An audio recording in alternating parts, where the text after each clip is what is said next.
Well, welcome back, beautiful souls. Whether you're joining me here on YouTube or listening along in your own sacred time, I'm grateful you are here. This is my temple, a sacred space, reflection, and a returning to the wisdom within. These teachings were first shared in my yurt, a space the sisters lovingly named Yurt. And this series is an extension of that same spirit, a place where the feminine voice is welcomed home. We are journeying together through the Gospel of Mary, exploring the powers of Mary, the 7 powers Mary names, not as sins to be conquered, but as human experiences that guide us toward awakening. We began in darkness, the womb of becoming. We moved through craving, the sacred hunger that reminds us we are alive. And today we arrive at the 3rd power, ignorance. This is not ignorance as failure or lack, but ignorance as a place where forgetting begins and where remembering can return. Before we step into this teaching, I'll offer a brief remembering of darkness and craving so we can enter this next threshold grounded, together, and open. So let's begin. Let's pause and remember the ground we are standing on in this journey through the Gospel of Mary. Mary's Gospel offers a radical, heart-led teaching, one that sparks not of sin or moral failure, but of the 7 inner powers the soul encounters on its path back to the good, the divine. And these are not things to conquer, but human experiences we learn to see clearly, befriend, and transform. We began in darkness, not as evil, not as punishment, but as the sacred beginning, the womb, the soil, the pause before becoming. Darkness taught us to rest, to stop striving for answers, and to trust that even when we cannot see the way forward, something essential is forming within us. Mary reminds us that there's nothing sinful about being human, about the body, desire, or emotion. Darkness does not ask us to transcend our humanity, but be it, embrace it fully. It is the first power because every transformation begins in the dark. And from darkness, craving arose. Craving is the holy hunger of being alive, the longing for connection, meaning, beauty, and truth. It is not shameful. It is the soul stretching toward experience. We explored how craving has 2 faces. When led by fear, it contracts. When led by the soul, it becomes a force of expansion and remembering. Craving moves us. The question is not whether we crave, but where the craving is leading us, toward grasping or toward freedom. And now that brings us to the power we meet today. Ignorance. Ignorance is not stupidity or lack of intelligence. And Mary's teachings, it is the forgetting, the veil that clouds our inner sight. It is conditioning, the inherited stories, the self-doubt and spiritual amnesia that cause us to turn away from our own truth. Ignorance is the pause before remembering, the moment just before awakening. The place where the soul whispers, there is more. And today, together, we begin listening for that whisper. So let's just take a moment to ground, cast a sacred circle around ourselves, our sacred cane. So I invite you to take a soft breath in. And on the exhale, let yourself drop fully into your body. You might want to do a saw, breathing in and exhale with a saw. Feel gravity hold you. Feel yourself land.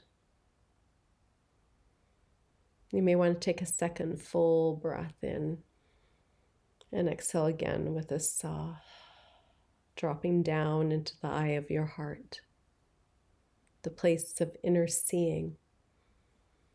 inner knowing. And you may want to take another breath in, actually. Let's breathe in and drop into the divine. Dropping down, exhaling down into the divine within. That quiet spark that has always lived inside of you. And now from this place, envision a circle forming around you. A came of remembrance, drawn out, not outside of you, but from within you. See the circle expand gently to include others.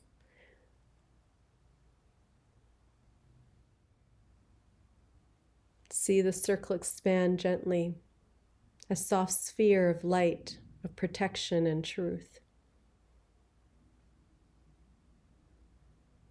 And into this circle, let's invite in elements that guide us. Air, the breath that clears the mind and brings clarity. Fire, the flame of courage, passion, and right action. Water, the tides of intuition, compassion, and emotional truth. And earth, the grounding strength that steadies our steps. Feel these elements take their place around the circle, not as something we call in, but something we remember is already here.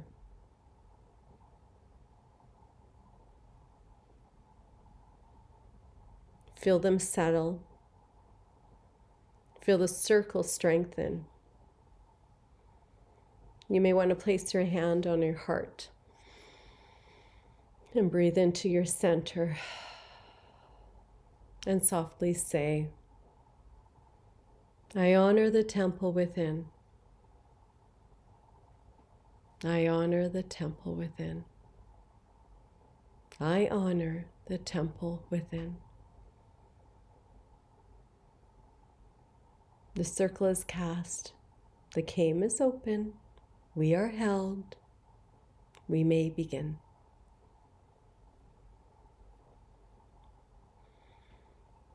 We now move into ignorance.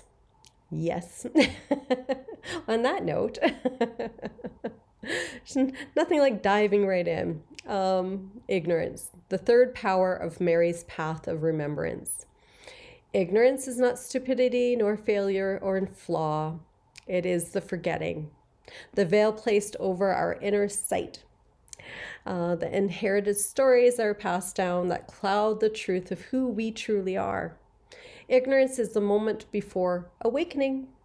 It's the space between instinct and insight, between old identity and the merging self. It is the conditioned voice that whispers, who do you think you are? And the soul's quiet reply, I'm remembering. Ignorance shows us the places where we have forgotten our power, our worth, our belonging, and invites us to look again, not with judgment, but with the eye of the heart. Just as craving reveals our hunger to live fully, ignorance reveals the barriers we have unknowingly carried, these barriers. It's the invisible walls built from fear, from conditioning, from lineage, and the wounds, lots of wounds of being human. And as we step into the third power together, we do so with tenderness, honoring the sacred unveiling, the gentle lifting of the veil that allows us to see ourselves with greater clarity, with compassion and truth. So I want to share a few pieces from Mary Magdalene Revealed, the book by Mary Watterson, that stood out for me because I found they illuminate what Mary means by this power. So Megan Watterson begins by describing how, as a little girl, she felt safe only when she divided herself. She learned early that there are forces, delusions, and ego-driven needs that can overpower her. So she learned how to exist somewhere else entirely, somewhere where nothing is felt. That is separation. In the language Christ spoke, the word for death literally means existing elsewhere. And this struck me deeply. The trauma of being separated or divided from the soul becomes kind of a living death. It can't be seen, it can't be named. It is simply ignorance, the forgetting of our wholeness. And if ignorance is separation, then Mary shows us the antidote, remembering our true nature as anthropos, the true human. Lee Irwin explains that anthropos comes into being when we unite the ego with the new. And remember, new, spelled N-O-U-S, means the soul, the eye of the heart. So when the ego is united with the eye of the heart, that is being a true human. It completes that connection between the created world, earth, and from the creating world, above the heavens. And us humans stand in the middle of this. We are the bridge. For me, that means we are the intersection of above and below. We must dissolve the ideas that keep those two separate. We must dissolve our idea of heaven as elsewhere, so that heaven is recognized here within us, around us, lived through us, so that we no longer wait for what comes after death, but realize that the sacred is already here, embodied. Ignorance is forgetting that we are this bridge. Remembering is reclaiming our place between worlds. And this theme continues in the chapter, in the Mary Magdalene Revealed chapter. And the chapter is the Red Spring. And there's a passage in there from Mary, and I believe in chapter 9, verse 14, that says, I have been bound, but I have not bound anything. They did not recognize me, but I have recognized that the universe is to be dissolved, both the things of earth and those of heaven. Mary is saying that the separation between earth and heaven is illusion. Both dissolve into one truth. And then Megan Watterson from the Mary Magdalene Revealed book tells a story of Glastonbury, the tour. And this one really stood out for me because I was just there recently last year. And she talks about the red and white springs. These are symbols of the divine feminine and the divine masculine. And I visited both these springs. And the red spring flows in a sacred well surrounded by gardens, and it's gorgeous. And the white spring is tended by a trusted devoted keepers who light candles around the cauldron. Now, both springs are said to rise from the same underground, the same source at the Tor, which is the axis mundi. And this is the world axis joining the ordinary world and the regions above and below. So it's this beautiful hill with this Tor, this old abbey ruins up top, and the springs or the wells are at the bottom of this hill. And Celtic legends associate these wells or as cauldrons with transformation.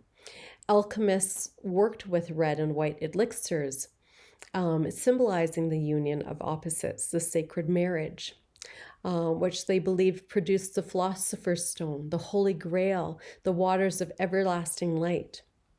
Their goal, these alchemists, their goal was to take base metals and purify them into gold. And in alchemy, gold symbolizes the soul, the pure, the unalloyed essence, the essence revealed when the ego is transformed. And this reminds me of kintsugi, I believe is how you say it, the Japanese art of repairing broken pottery with gold. So nothing is discarded, nothing is thrown out. The cracks become the place of beauty. The break becomes the gold. So ignorance, for me, creates the fractures. Remembrance fills them with gold. The very place we have been wounded or separated become the places of greatest soul beauty. Now, the Tor in Glastonbury, it has a 7-layered labyrinth that weaves up to the top of the hill, echoing the 7 powers of transformation Mary speaks of. And legends say that Joseph of Arimathea arrived in Avalon with 2 small jugs of red and white, symbolic of the blood and water, and the cup used at the Last Supper, which he buried somewhere between these 2 springs, the red spring and the white spring. And although the red and white springs rise separately, they share the same source. And this whole story reveals something essential about ignorance. Ignorance is forgetting the unity between or beneath all opposites. Just like the 2, what seems to be separate streams, the red stream or the spring and the white spring, it's forgetting that we rise from the same source. Underneath it all, we arise from the same source and forgetting we are one. Ignorance is not a spiritual idea. It shows up in our human lives, our relationships, our culture. So I want to share a moment from my own life that showed me exactly what ignorance and remembrance can look like. You know, context, growing up as a mixed race child, I have known ignorance in a very specific way, through slurs, assumptions, othering, unspoken societal rules, yada, yada, yada. I do know ignorance in a very special way. And so when I was at this event with my Ethiopian son, and my youngest son who was adopted, someone had called him a racial slur. And I didn't react. My husband was there, and I didn't react not because it didn't hurt, but because I know this kind of ignorance intimately. It's a recognition. My husband, however, who's sitting beside me, who is very chillax kind of guy, he stood up and raged when he heard this at this person, and he couldn't believe what he heard. Someone directing such ignorance towards his son. And he looked at me sort of perplexed, wondering why I wasn't reacting. And I just said to him calmly, I said, "Welcome to the colored world. Now you see." Because for years, when I'd share my experience of this form of ignorance, he would often be quite dismissive, and he would say things like, "They didn't mean it. That's not what they intended. I'm sure that's not what they intended." And he didn't say that out of malice, but because he never lived it. He couldn't see it.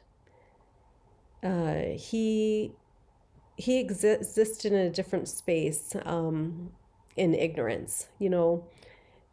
But in that moment, when someone called his son this horrible name, he saw the truth and he felt it. And for him in that moment, the veil lifted. And this was a kintsugi moment, you know, that Japanese art, that fracture that became a seam of gold. And that fracture that kept my husband and I apart because we had a different experience and he couldn't see what I've experienced before he saw it. And that fracture that was between us became a seam of gold, binding us closer, giving him sight he has never had, filling the crack with compassion and truth. Ignorance is forgetting that we belong to each other, and remembering is the healing. Remembering is where the gold appears.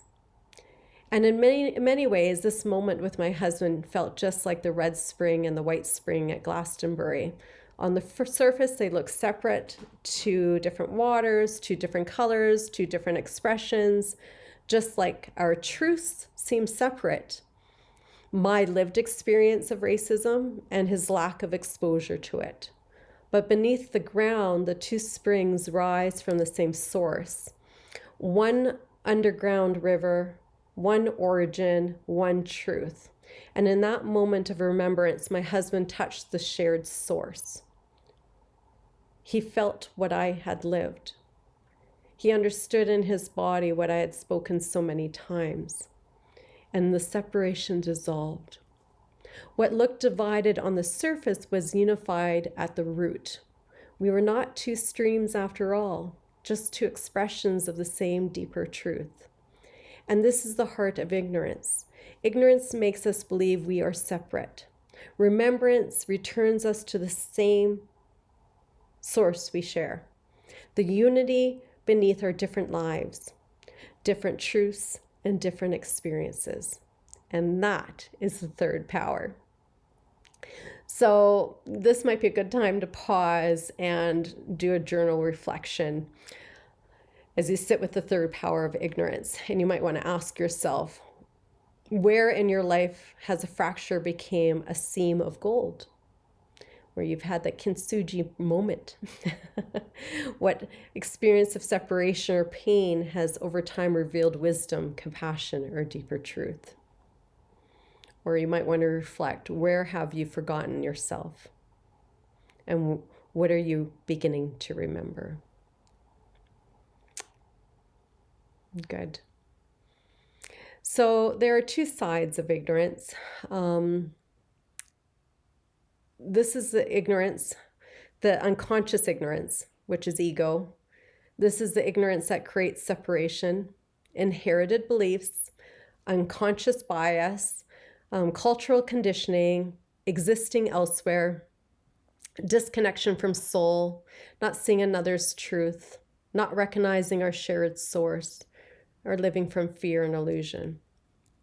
This is ignorance as a veil. It keeps us divided, asleep, and unaware of the ways we harm ourselves or others.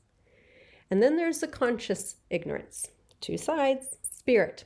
This is the ignorance Mary invites us to honor. The holy unknowing. It is the humility of, I don't know yet. It is the spaciousness before truth arrives. The willingness to pause rather than react. It is the openness to see differently, the curiosity that invites revelation, and the vulnerability required for transformation. So good. So you can see it all coming together. From darkness, darkness gives us the space that ignorance needs in order to soften. Before we can remember, we must become still enough to notice what is true. And then there's craving. Craving becomes the holy yearning that draws us toward remembering. Even when we don't yet understand what we're longing for, craving is the ache that says there is more for me to see. There's more for me to know. It is this combination of the first two powers that makes the third power transformable. Darkness teaches us to pause, craving teaches us to reach, and ignorance teaches us to see differently. In this way, darkness clears the ground, craving opens the heart, and ignorance becomes the doorway. Remembrance becomes the gold. Good. As we close our circle, we honor the third power, ignorance, not as shame or flaw, but as a tender place between forgetting and remembering. I invite you to take a deep breath in and exhale slowly, releasing old stories, any inherited beliefs, anything that once kept you from seeing clearly. If you feel called to, you may want to place your hand over your heart and feel the rhythm there, steady, ancient, and true. This heartbeat is the ember of remembrance that it always has lived within you. Imagine now a soft glow in your chest, the seam of gold that appears whenever a veil falls away, whenever sight returns. Whenever truth rises from beneath the mist, you may want to whisper gently to your heart, I am remembering. I can see again. Feel Magdalene, Mary Magdalene beside you, not above, not separate, but within. And her presence reminds you, ignorance is only a doorway. Remembering is the path home. Let this light expand within you. Send it out to other souls around the globe, to your ancestors, to all beings still walking through their own veils. And in this moment, there is no separation, only one source, one spring, one heart. And with gratitude, let's release the directions. Center and south, we thank you.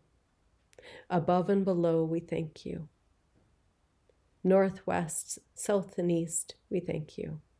Go if you must, stay if you will. We release you now with love.